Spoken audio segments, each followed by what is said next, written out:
Hi, welcome back to the Apartment 6 podcast. I'm Jess. And I'm Marissa. For episode 2, we're going to be talking about quarantine. So for the second episode, we wanted to give you a taste of what this podcast is really going to be like, which is us tackling a new topic every week.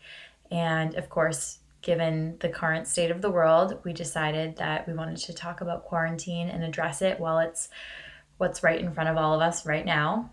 Topical. Very topical. But first... should we introduce our new segment?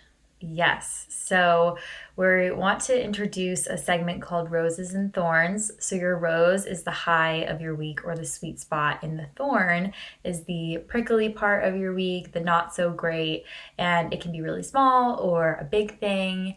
And this week we actually have the same thorn, so we're going to start there. And it all started last night, trying to think, probably about 10:30 at night. Yeah. I was watching TV and I saw a mouse run into my room. And I very calmly said, "Oh, there's a mouse in my room." And Marissa texted me and was like, "I heard that. Are you good?" And I was like, "No." And so I was proud of how calmly you did it, though. Thank you. Because it wasn't like you screamed and it was very obvious that I would have heard it or that you were screaming out for me. I just happened to have heard it. Yeah. As if you were saying anything else. Like you could have been saying, "Yeah, I had this for breakfast." But you just said, "Oh, I saw a mouse in my room." Yeah. It was very calm. So the reason I said it out loud is because I was on FaceTime with my boyfriend and we were watching a show together on FaceTime. And so I was saying it because I was telling him. I think that was one of those scenarios where had I not been talking to him, I either would have screamed because I wouldn't have been like as mentally distracted. Whereas like because I was watching a show and talking to him, when I saw it, I was like, "What?" But I think I either would have been so startled that I like would have screamed or that I would have gone silent and then texted you and been like, "Hello?" Yeah. But yeah, thank you. I feel very proud of myself too. But do you want to talk about from your perspective what happened when I was like, "Come open my door"? Yeah, so I knew you were on FaceTime with your boyfriend and I didn't know if he was still talking to you, so I didn't know if I should just barge in and be like, "I'm here," or if like he was trying to solve anything with you. So I had texted you and I was like, "I heard that. Do you want me to do anything? Like, what should I do?" And at that point you just said, "Can you come into my room?" And I did, and the adventure began. It really began. So we talked to my mom, who has sometimes had to deal with mice in her New Hampshire home. She has like an old colonial home that they're currently renovating. And so they get sometimes mice coming up from the basement while they're renovating it. And I called her and we tried to forge a plan that involved some peanut butter and a pizza box and like a box that was holding wine glasses before this whole thing, and we were sitting on my bed and preparing to like come down at the mouse from above, and it was crazy. But in the end, there was no mouse in my room by the end of the night, but it wasn't because we captured it. We don't know what we think that like I had some things under my bed and I like pulled them from under my bed and there was nothing there. I like shined a light on under the baseboard around my entire room, looked in my closet, like we looked everywhere and we couldn't find it. Yeah, and occasionally we would try to make bits of noise to see if we could startle it, just to at least know where it was, because that was kind of the hardest part. Sitting in your room and being like, anywhere 360 degrees around me could be a mouse, but I have no idea where it is. So we tried to like, yeah, shine the light or make a little noise to try to at least get some more insight, but we weren't able to get any. And then we were so exhausted by the end of it that we just fell asleep pretty much. Yeah, we had heard some noise, so we think the noise we heard might have been like it sort of running into the wall or something like running literally into and up the wall, not like not like face planting into the wall, but like we think it might have found a hole somewhere in my room because mice can basically fit through anything. But to be clear, we're both very afraid. Like we're not like afraid of like it's just the startle factor that really freaks us out. So like it took us a lot of will to like we stood in the kitchen like trying to grab materials, like talking things out, talking about like, okay, if we see it, we're gonna say this and we're gonna do this. And yeah, because my main thing is like, yes, we're both very afraid of being startled, but I'm also afraid of being startled and unprepared. So I wanted to at least have as much of a plan in place as we could possibly have so that if we did feel that startled feeling, we would be able to right away say, okay, our next move is to grab the box, and we could just move and do it. But we never had to because the mouse never showed its face again, and I hope it never appears again. But we'll see. We'll keep you posted. Here's hoping. There's been no mouse activity today. And we've had like a nice day. Like I was sort of afraid that I would feel just like scared to see it again or a little grossed out by the fact that we saw it, but like we were able to have a nice chill day and kind of have peace of mind and put it out of our minds, so that was nice. Yeah, I just went through and like swept my room today. I had been meaning to like take out some summer clothes and put away some sweaters, so I just sort of like used this as fuel to like sort of turn over every stone in my room and give my bed under my bed a sweep because I feel like none of us sweep under our bed enough. And true. Yeah, so here's hoping. Please pray for us. Yeah. So that's our mutual thorn of the week for sure. But what was your rose of the week? My rose of the week also happened yesterday. Big day. Yes, it was a big day. I made a banana bread, a chocolate chip banana bread, and I don't really bake a lot. It's something that like my mom loves to do, and I love eating baked goods, but I tend to not bake. I would rather, if it's between like cooking and baking, I would rather cook because I like to sort of like do like one pan meals, or I'm sort of throwing things together and experimenting with like different veggies with different proteins, and I kind of love like making little bowls and making cool pastas and things like that. But in terms of baking, it's not something I really do because it's much more of a science, and I'm not great at science. So I had these ripe bananas and like almost all the ingredients, and we were going food shopping yesterday, and I was like, I'm going to get the stuff to make a banana bread. And I did, and it came out so yummy, and I'm really happy. It's one of those things that like it made me really happy to do because it's like me sort of experimenting and just also investing more in some kitchen supplies. Like I didn't own vanilla extract before this because I always was like, whatever, I'm never going to bake anyway. And it just feels good to, now that I have some of the materials I didn't have before, it makes me feel like, you know what, like maybe I'll do this more often. So yeah, that was my rose, honestly. I've had 2 pieces today. Planning on having one later. Mm-hmm. My rose was that this past week, one of our friends organized a group Zoom trivia night, and there was an option to make donations to the New York City Food Bank if you participated in the trivia. So it was so fun to actually have a social, I'm doing air quotes, a social plan during this time. It was social. Yeah, it's like as social of a plan as you can possibly have right now. So it was just nice to say, okay, at 8 o'clock tonight, I need to be ready to do this. Yeah, it was really fun. And also it was so awesome that it also went to a really good cause. So it would have been fun regardless, but it was even more of a rose because it went to somewhere that needed it. Yeah, I was so impressed that they raised like $1,800 for the New York City Food Bank, and that our friend who had it, her company is planning to match whatever we funded that night. So that's like even better. Yeah, and it was just really inspiring to realize that it's so easy to make a difference with your resources.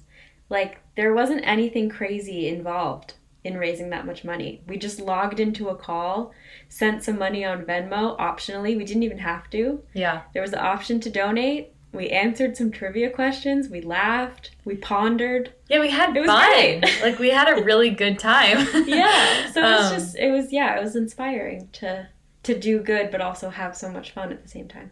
Yeah. That was fun. So like we said, our episode theme today is quarantine and quarantine trends, stuff we're seeing on social media. We're definitely on social media more than we probably normally are. Yeah. And on new kinds of social media, like we're now on TikTok, which is fun. So we definitely wanted to talk about what we're seeing on social media and things that we felt inspired by during quarantine, things that have sort of made us feel kind of blah, and just chat it out, I guess, because we've been talking about this amongst the two of us. Among the two of us? Can you have among if there's only two of you? I think between? Amongst The two of us? I don't know. Well, we've been talking, and yeah, we're always like, did you see that so-and-so is doing this? And did you watch that YouTube video where so-and-so did that? And so we wanted to talk about it here because everyone is dealing with quarantine. Yeah, I think I think the saddest part of all of this is the collective grief that we're experiencing because of everything that we're losing and all of the routines that we're not able to follow anymore and just everything that's different now. And obviously for us who work from home, and it's pretty easy for us to still maintain a lot of our routine in terms of schedule for, weekdays versus weekends. It's still really hard to think about what you would be doing if things were different now, and things you miss and things you were looking forward to that you won't get to do anymore. So there's that collective grief that we're all experiencing, but also the nicer side of it is that I feel like this has brought people together better than anything ever could. Like, it's kind of crazy to know that every content creator or person on social media, like everyone I'm seeing is experiencing the same thing as me. Like, I watch a few British YouTubers and I never have felt like they truly were on the same plane as me. I was like, they're so far away, their lives are so different, but it's really crazy to be going through the same exact point in history with all these people at the same time. So it's like a collective history as like the flip side to a collective grief, I guess. It is really interesting. I keep having to remind myself that this isn't just a regional or national. It's truly an international thing. Worldwide, like, we're all dealing with it. And, of course, in some places it's worse than others right now, just given how it's spreading. But as a whole, we all have it top of mind, and it's really humbling, honestly. What are some things that you're seeing on social media that make you feel really good? Ooh, that's a really good question, because I feel like a lot of people are, if they are kind of analyzing social media right now, they're talking about the things that don't make them feel good. So it's actually really nice to think about what makes you feel good. I just really have enjoyed getting a more intimate look at people's lives. I think people are vlogging from home more than ever. They're kind of letting their guards down more than ever. And even at like the highest level, with like TV shows and late night hosts and things like that, it's really kind of cool to see these people who normally are so made up and in these like such well-lit studios with such professionalism. They're working with equipment that normal people can have, and it's really, like you said, humbling to see all these people who felt so far from you to actually be on the same level as them for once. And just like I'm watching American Idol right now, and to see Ryan Seacrest just like in his kitchen, like not well lit, no productions, just like, hey, I'm Ryan, what's up, guys? Like, it's just so nice to see all these people just be normal human beings. I think this has made us more willing to show how normal we are. Definitely. One of the things that I'm really enjoying right now is seeing people's resilience show through in their humor. People's ability to take a situation that feels really overwhelming and scary and even endless and make it something that we can bond over in the form of like laughter is really fun. Obviously there's a lot of this is a very serious situation, but I always like will find myself cracking up reading through like my Twitter thread because I'm like, God, the internet is so funny. Because people like, there are other times where I'm like, wow, the internet's trash. I hate the internet.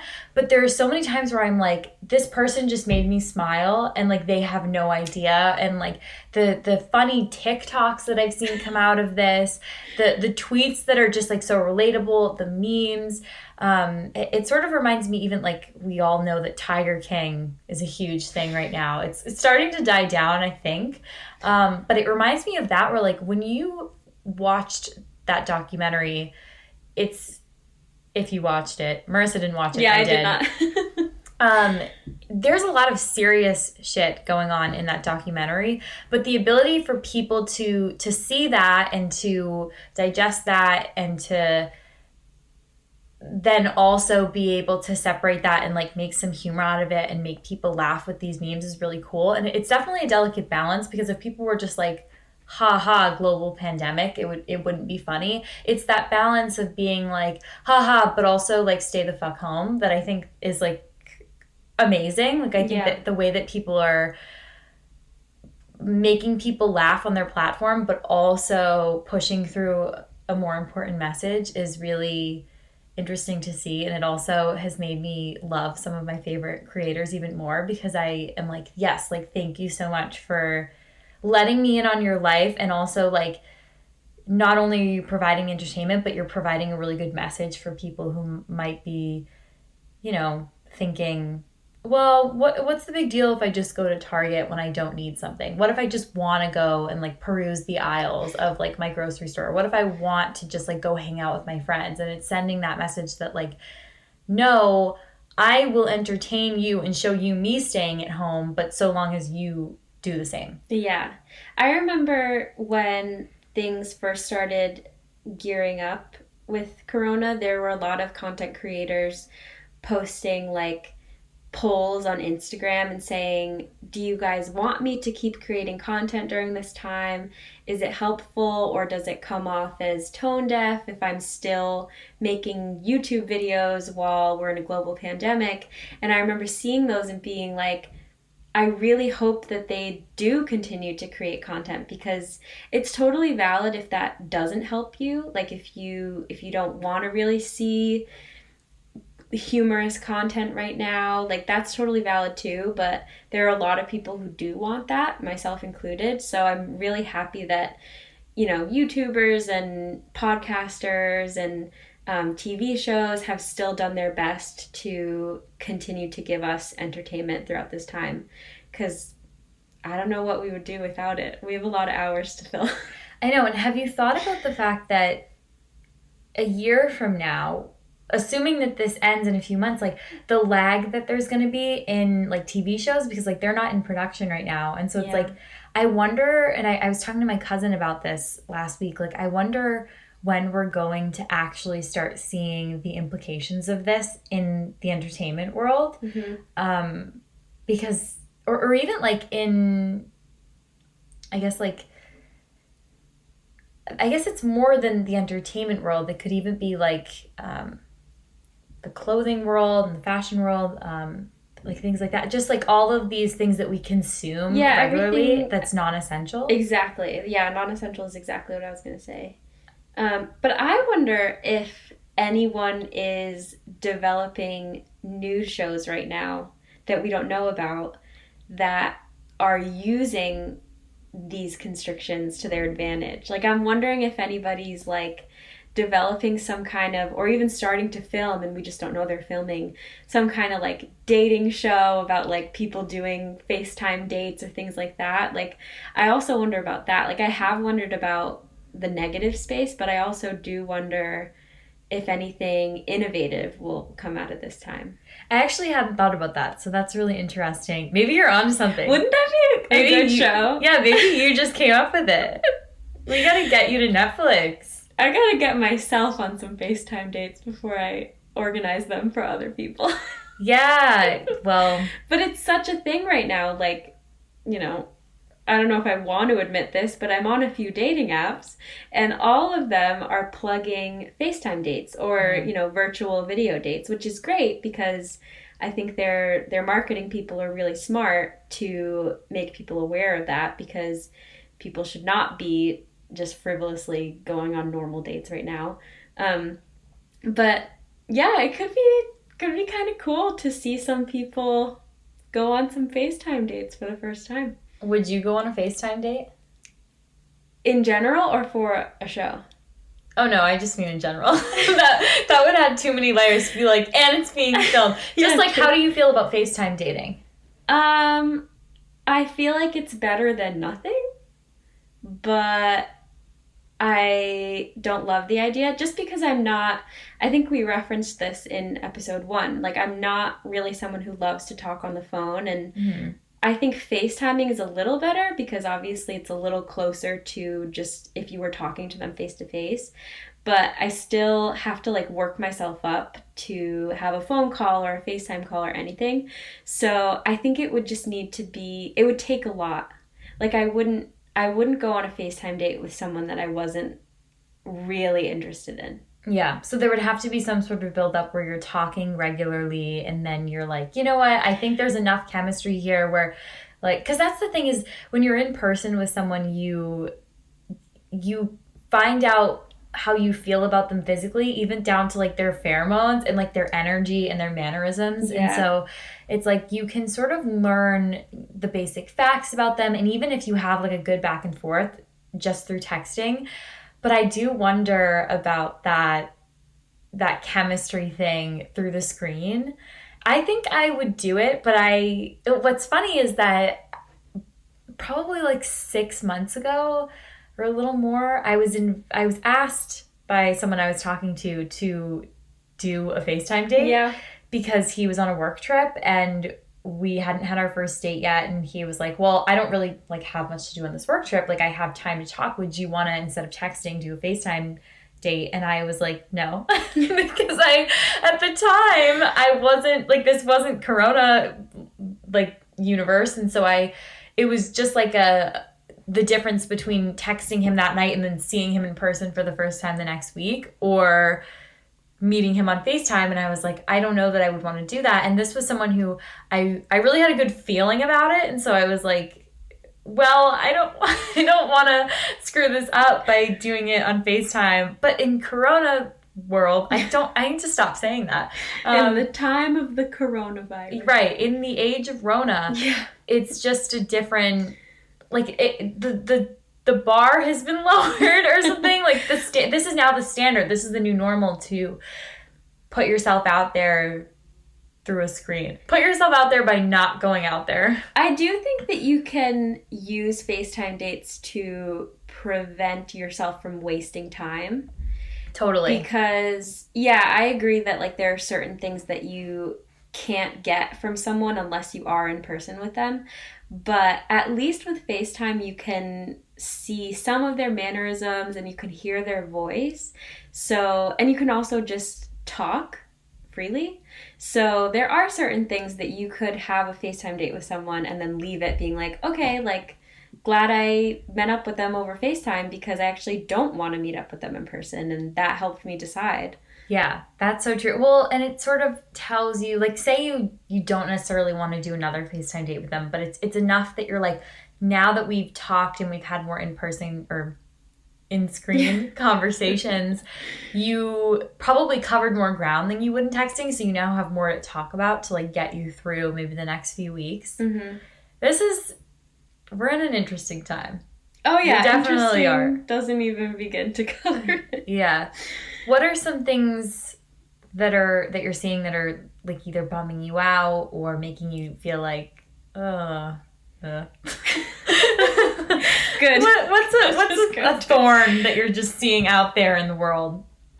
There's a lot of fitness slash weight content out there. I would say that area, like the weight loss category and the productivity category, are the two worst in terms of things I'm seeing. Like, I'm seeing a lot of people say, here's how you can prevent yourself from gaining 10 pounds during quarantine, or the quarantine 15 people have said, which implies that that's an awful thing to do and you need to avoid losing weight right now.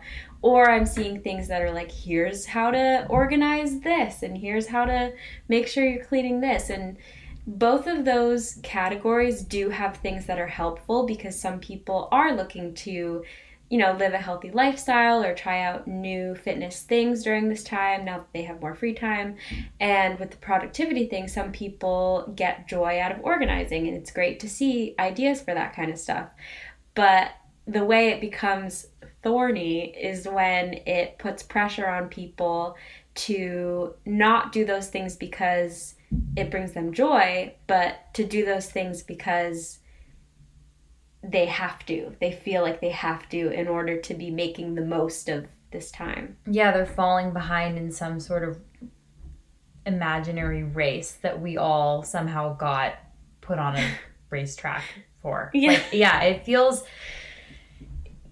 There is a pressure to be perfect during quarantine that is very prevalent on social media that I'm also seeing and feeling. And I would say, the biggest things are definitely productivity and fitness. And I know that there are some people who are pushing back at those and saying that it's okay if you're not productive. It's okay if all you do is take a shower that day, or it's okay if you gain weight and you're eating more and you're not burning as many calories because you're not walking home from work anymore. And I think that that is the kind of stuff that I've been surrounding myself with, is people who are sending that message, but who are also saying, but it's also okay if you are taking this time to learn a new workout series and you're suddenly interested in working out at home. Because I know that's something you've been doing, is you've been working out at home now. Yeah, and I was just thinking, some of the things that I just listed that can be unhealthy do feel healthy for me. So I think it's all about the intention.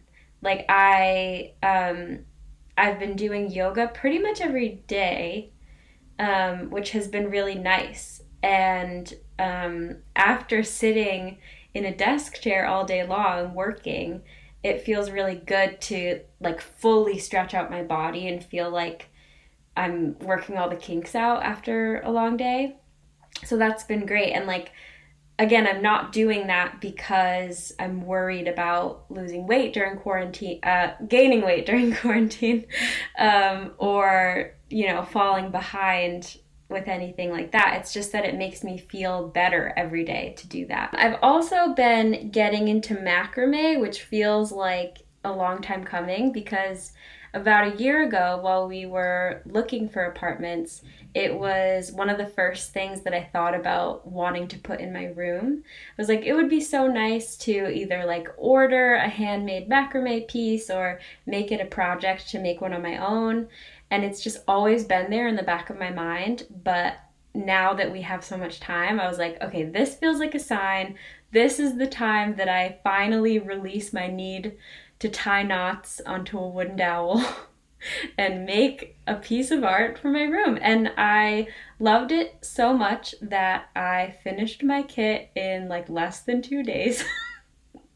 I was telling Jess that one day... You were addicted. Yeah, I literally feel like I got addicted to tying knots, which is kind of the saddest thing I've ever said, but it's true. There are worse things you could do. Very true, very true. Yeah, there was one day that I just I started doing the macrame and looked up at the clock 4 hours later, and I was like, I had no idea that much time passed.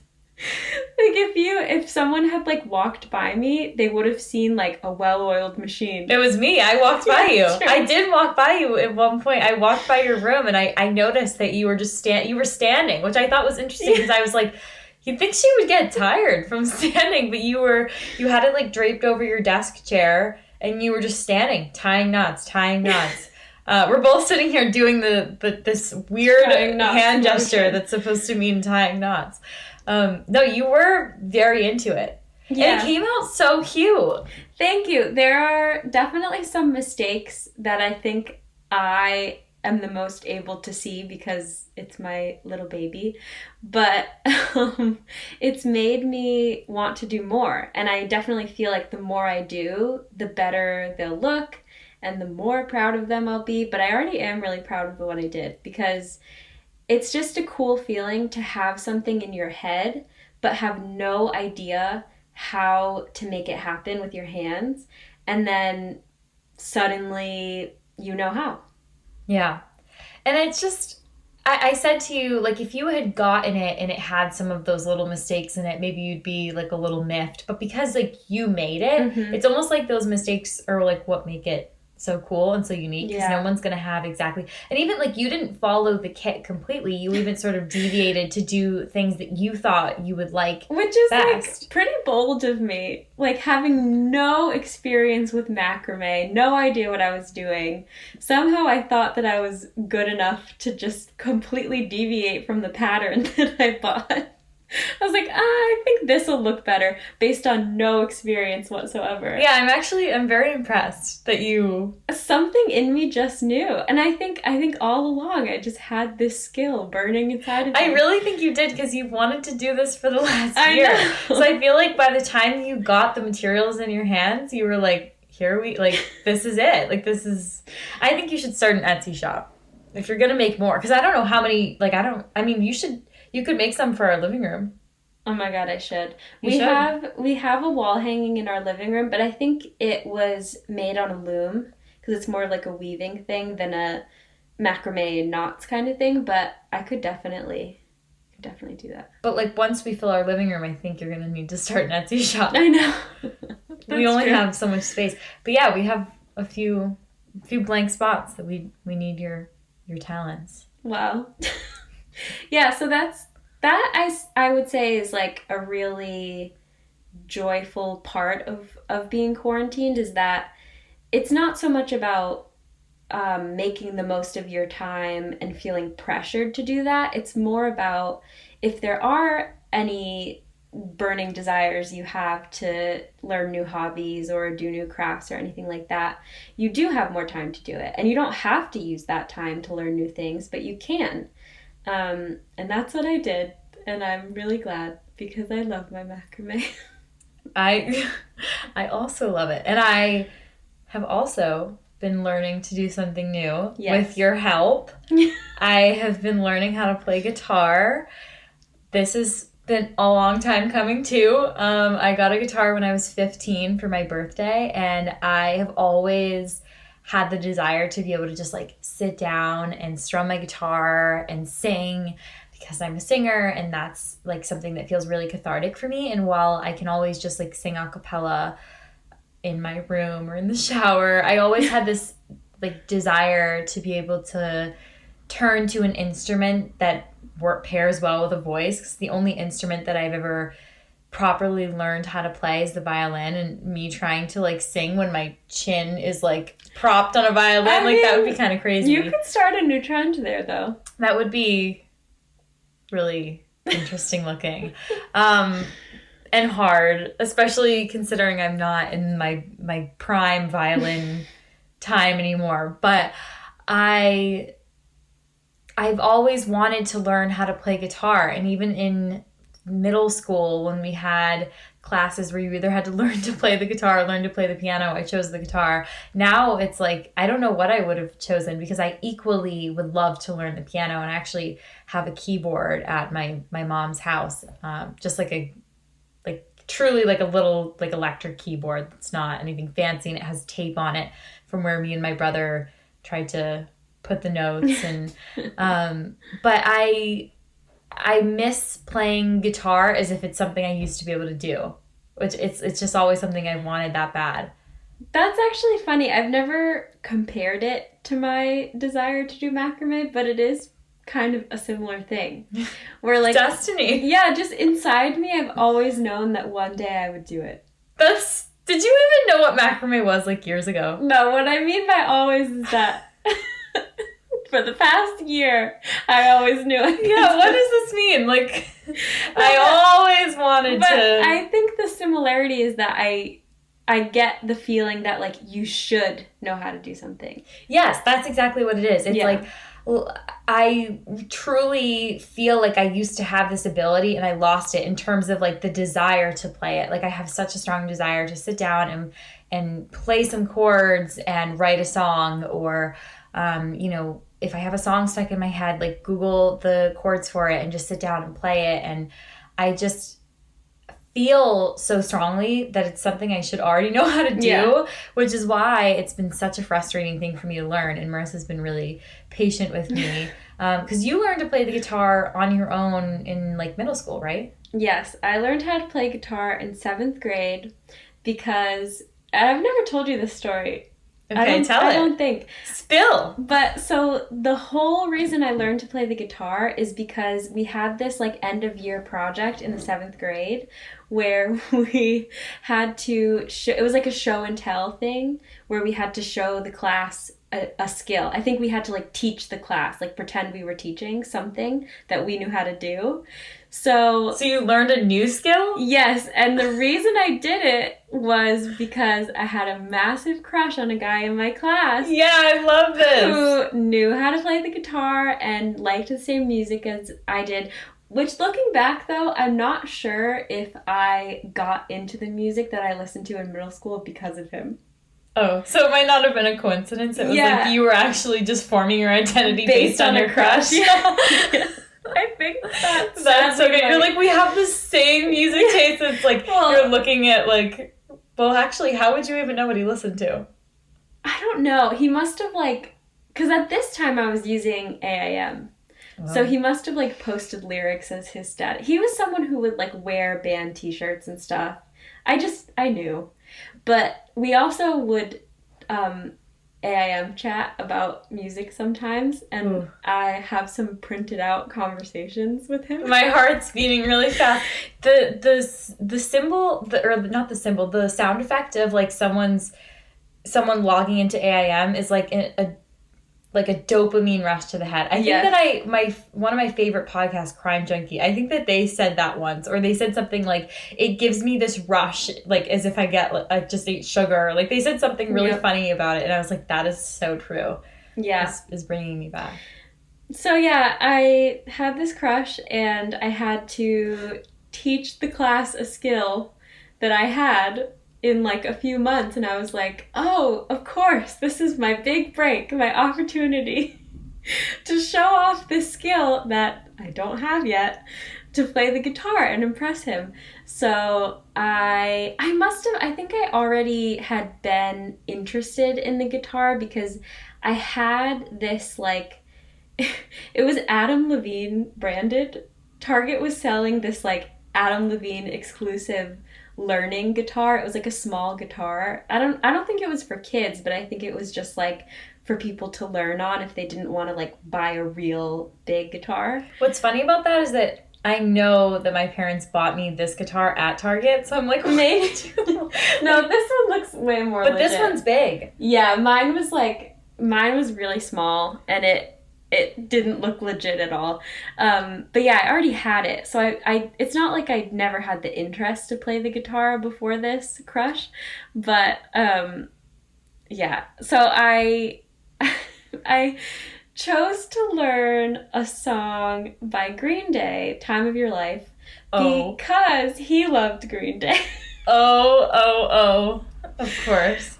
And I'm pretty sure, like, I didn't learn...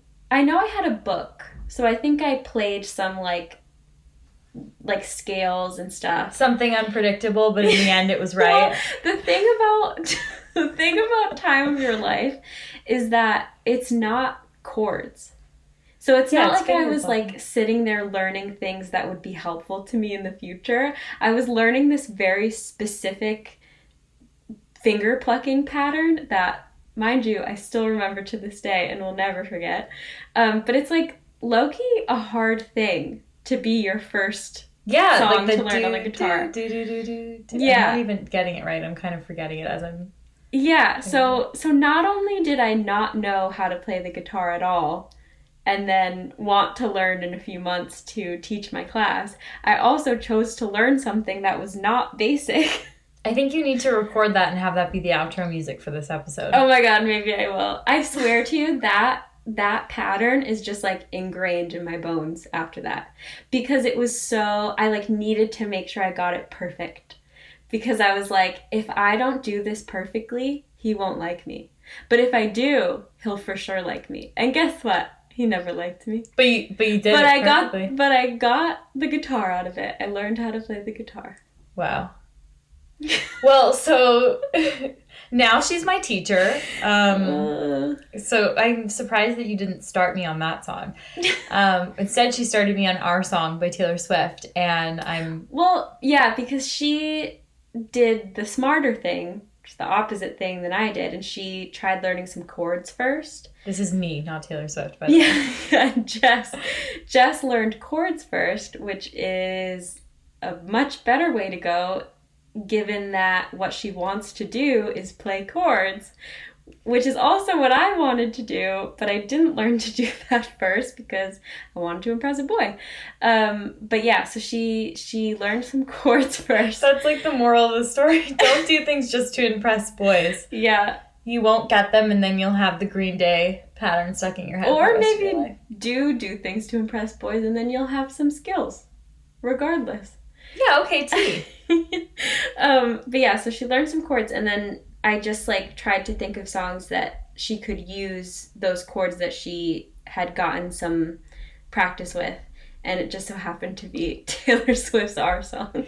Yeah, and I could sing it and play at the same time, which is the biggest struggle for me, is being able to sing, get the chords right with my left hand, and get the strumming pattern right with my right hand. And I'm able to strum down, but anytime I try to do like a good strumming pattern that matches the rhythm of the song, I either mess up the words and mess up my singing, or I mess up my left hand, which is doing the actual chords. So it's very frustrating, but I am trying my very best to be patient with myself. I've been very hard on myself about it.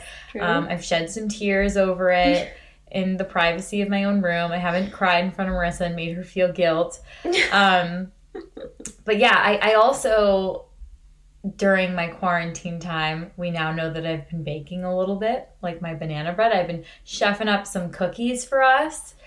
I've been enjoying making some new meals. I've been a big Pinterester. Pinterest, can I just tell you all, if social media feels like a toxic place to you right now, choose Pinterest. Oh. Pinterest is the only social media that is never toxic. Never. That's At least nice. not unless you're like, maybe there is a toxic side to Pinterest, but because you're, pinning things, it'll show you more suggested pins. So you're getting I'm getting all these sappy ass quotes.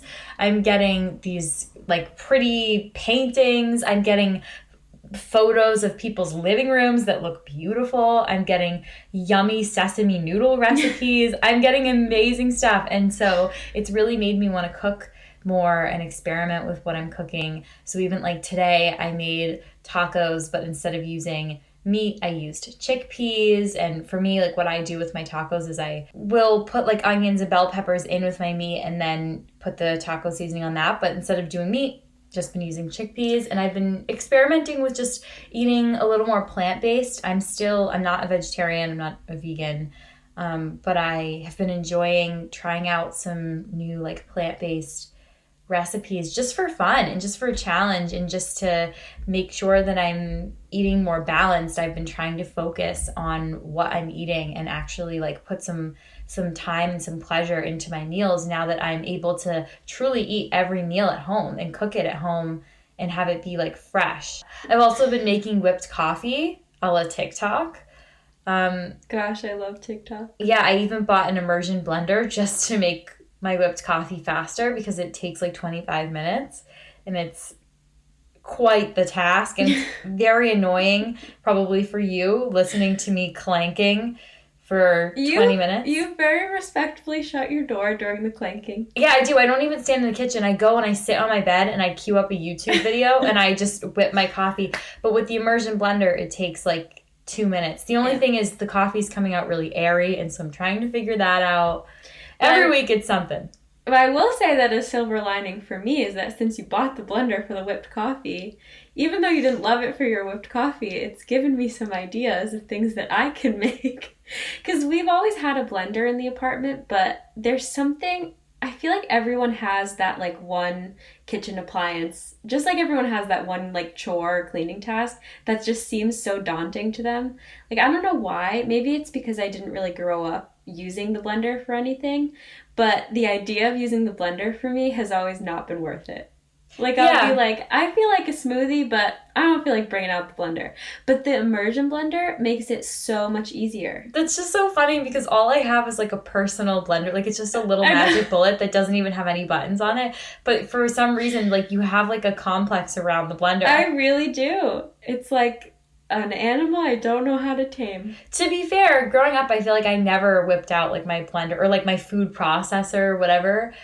So, like, I get that. But, like, my blender is so, like, dinky. It is. But the Immersion Blender is really cool and easy, so. The Immersion Blender looks really cool. And honestly, I'm not going to lie. If I had to grab one weapon to fight someone out of our apartment, it would be the Immersion Blender. Because all you'd have to do is, like, I can be... Well, actually, it needs to be plugged in. So that's...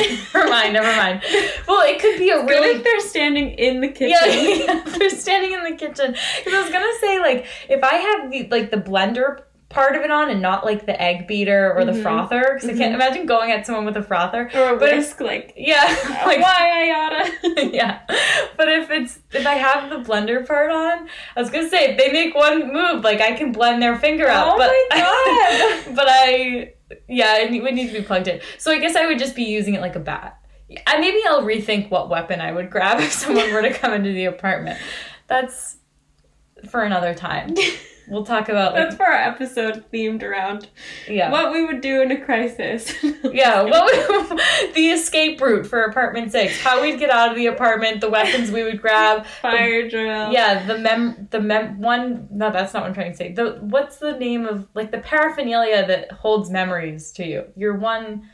thing you'd grab in a fire? Thing you'd grab in a fire. That question haunts me. Yeah, we should have an episode where we just go through crisis scenarios. And honestly, not a bad idea. I mean, I think about it. But I watch a lot of true crime, which is also another thing I've been doing in quarantine, by the way. Yeah, true. You always watch a lot of true crime, though. That's true. I'm making it sound like it's like I really do. I'm filthy with true crime. I'm constantly consuming it, and I don't know why I said filthy. I'm full. I don't know. I'm losing my.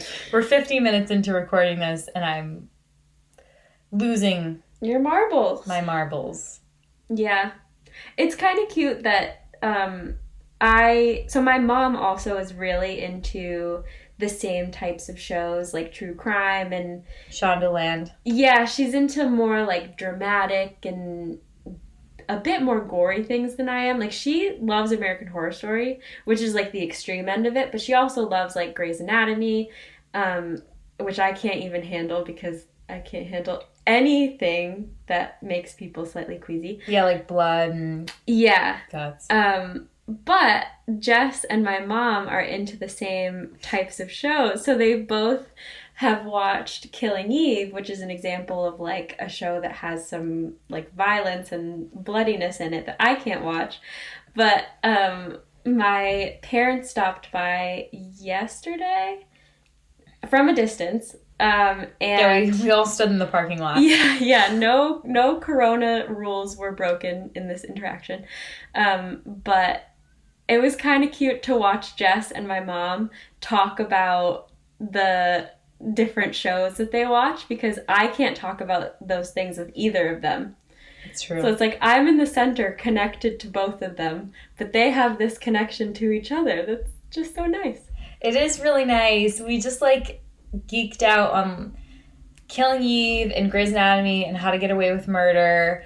And we also just talked about, I gave her advice on how she can dye her roots. And yeah, it was like a very wholesome conversation. Like, I gave her advice on how to color her hair. She gave me a thing of flour because I couldn't find any at the store.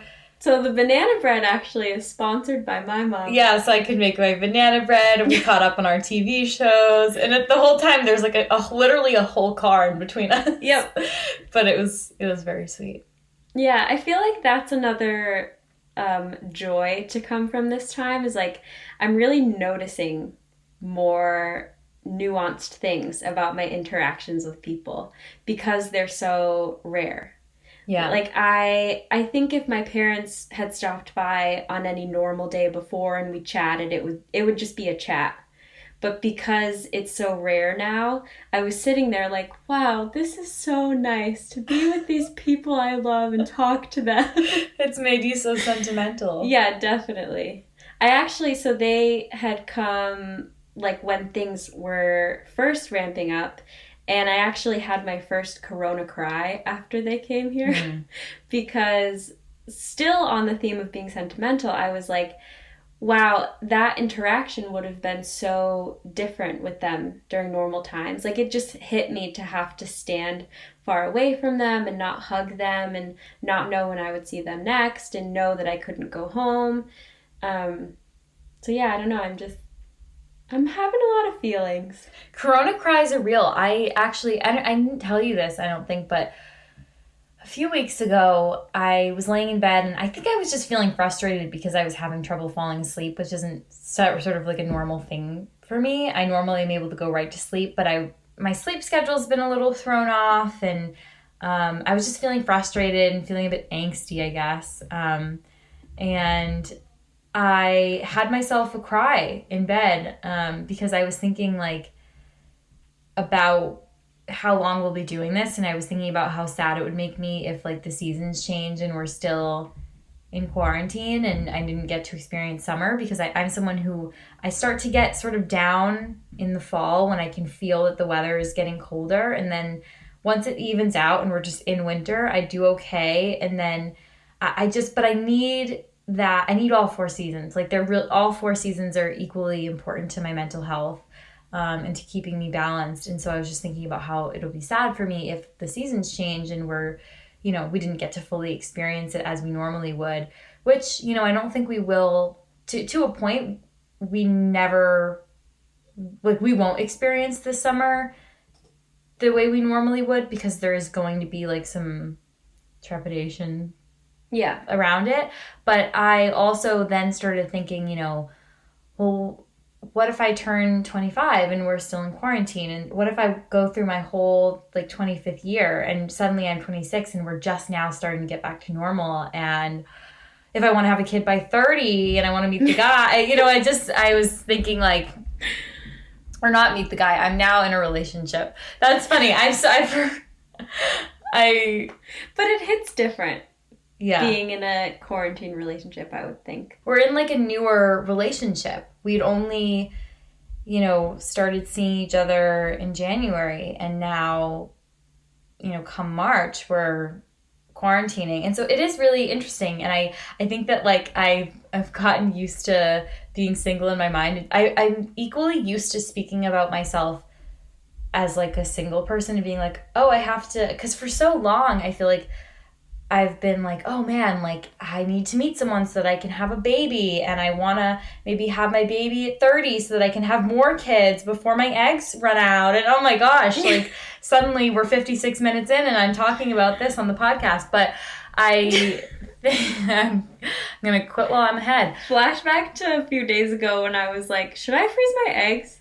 Yeah, she asked me the other day if she should freeze her eggs, and I said, well, I was watching a little too much Kardashians. I feel like they're always freezing their eggs. They are always freezing their eggs. The privilege of freezing your eggs at like the drop of a dime. I mean, damn. But it made me like, oh my God, do I have to do that? She also asked me like, well, if you end up alone and, you're like prime child having age and you're alone, do you think you'll adopt, or do you think you'll be artificially inseminated? Which one would you go with first? And I was like, oh my gosh, we're really asking the hard questions here. If I get really introspective and think about it, I know exactly where that's coming from.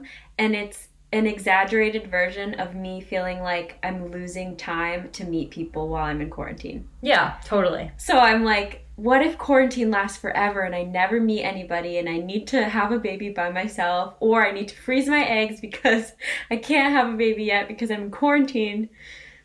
But I know, what if we're in this apartment and we birth children in apartment 6 and we just have to raise them here? this is the weirdest conversation. Yeah, we've really gone down a rabbit hole. You can tell it's time to end. Yeah. But I guess so. yeah, I guess I've just been so used to for a while being like, oh my gosh, I've got to meet the guy to have the baby by such and such age, and what if I want to get married first and all this stuff? And then I was like, well, what if quarantine never ends? I wake up and I'm 28 and I'm, got only a few eggs left. I mean, no, by 28 you're fine. But everyone stop freaking out. Everyone relax. Everything I know about freezing eggs does come from the Kardashians. That's so true. I've never looked into it. But we're not going to need to look into it anytime soon. Yeah, we're freaking fine. Yeah. We're 23 and 24. We're going to be okay. Let's focus on how we're going to celebrate your birthday. I know. I was just going to say, I have a very, very real chance of having a quarantine birthday, which I thought, it's kind of funny how your benchmarks keep moving out. Like, I remember when the lockdown date was sooner, I was like, okay, like by the month of May, things will be okay. And then I was like, okay, maybe it'll lead into June a little bit, but my birthday will be okay. And now I'm getting to the point where I'm like, oh, my birthday might not be okay. Her birthday's June 16th. Yeah. By the way. So send me some ideas for quarantine birthday celebration. I told you you should make the mac and cheese. Yeah, Jess's idea for me to have a nice quarantine birthday is for me to make her favorite dish that I make. She makes this amazing mac and cheese, and so when we were talking about her birthday, I was like, I could make a banana bread. But also, and we could put candles in it. But then I think I said something like, oh, I can make cookies. And I was like, and you can make your mac and cheese. Yeah, I'm like, how do you think I should celebrate my birthday? And she's like, cook for me. Yeah, it was something I really did. I really went there. I was like, you know what you should do? We should have the meal that we know that we love, which is the mac and cheese. And she's like, yeah, but you've never made that. I always make it. And I was like, yeah.